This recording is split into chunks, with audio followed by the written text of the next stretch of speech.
In this video, I will be discussing the section of the AfriForum Minority Rights Report regarding the targeting of minority heritage. As is the case in most countries, South Africa's past is characterized by controversy, strife, and ideological conflict.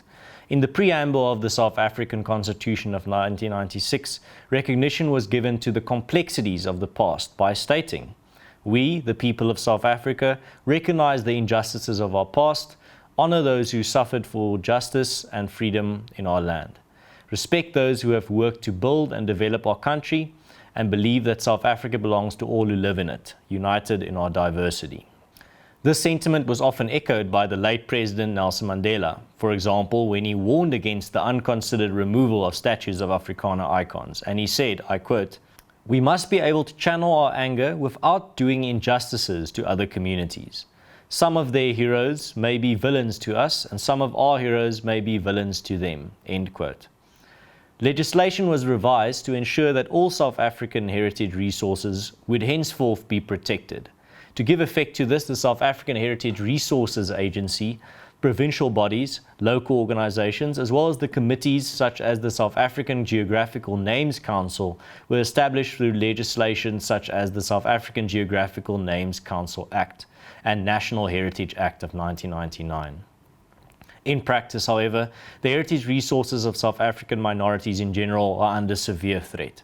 In some cases, due to benevolent neglect, in others, due to malicious attack, as the following examples illustrate.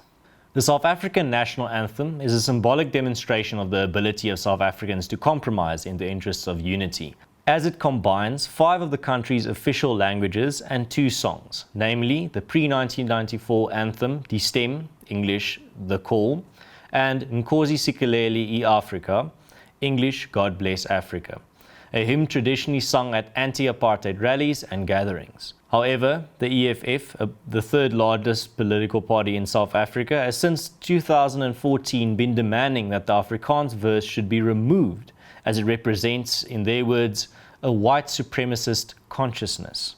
An often used excuse is quoted to justify this demand, namely that the call is not a rejection of Afrikaners, but merely an effort to relegate apartheid heritage to non-public spaces. The fact is completely disregarded that the old anthem dates back to as far as 1921 and had been the country's anthem years before the inception of apartheid in 1948.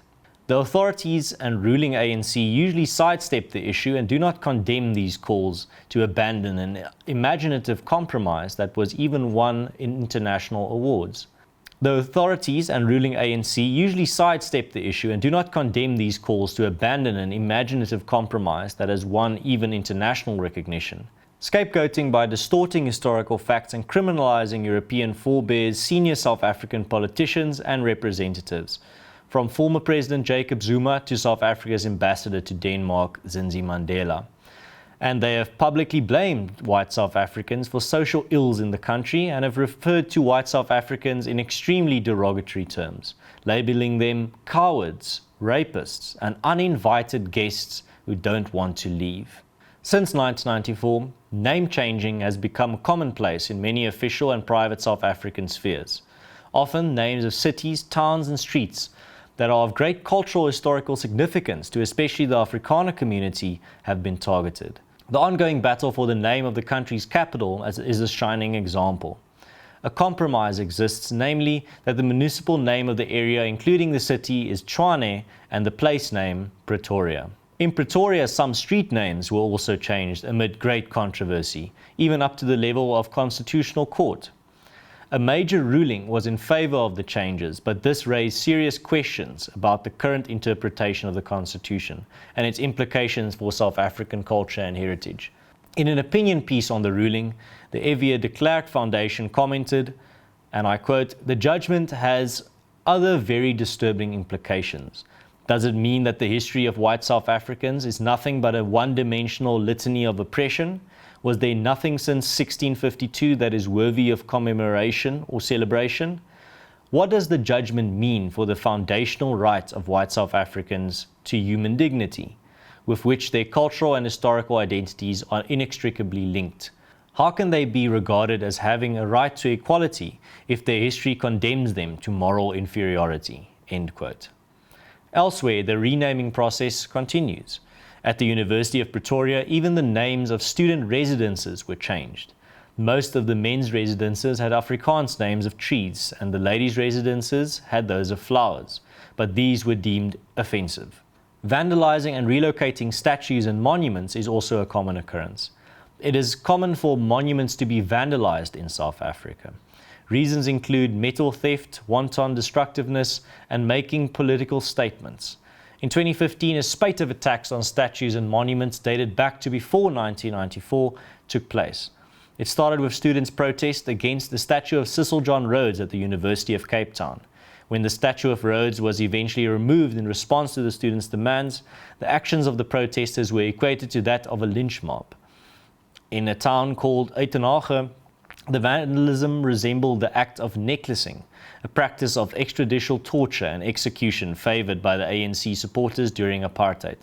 It entailed forcing a rubber tire filled with petrol around the victim's chest and arms and then setting it on fire.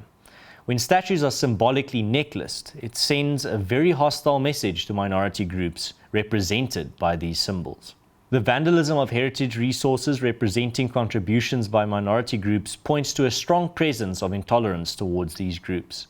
Many of the targeted statues were erected to honor heroes of the Afrikaner community. However, even statues representing non-Afrikaners were attacked, including those of the above-mentioned Rhodes, the Portuguese poet Fernando Pessoa, Gandhi, Queen Victoria, and even a monument commemorating the contribution of horses during the Anglo-Boer War. These illustrations of intolerance correlate with many anti-minority, anti-white, and specifically anti-Afrikaner statements that are made in public by prominent ANC and EFF politicians. In response to the growing evidence that went hand in hand with these acts of vandalism, Nathi Mtewa, the Minister of Arts and Culture, appointed a task team in 2015 to investigate the transformation of heritage. When presented the final non-unanimous recommendations of this team to Parliament in 2018, the Minister said, and I quote, "Monuments, statues and place names project the foundational values and authority of the state. They serve as a legitimizing role in society, cultivating popular acceptance and consent to the authority of the state. Consent derives from identification with the state. This implies that people have to embrace the values espoused by the state." End quote.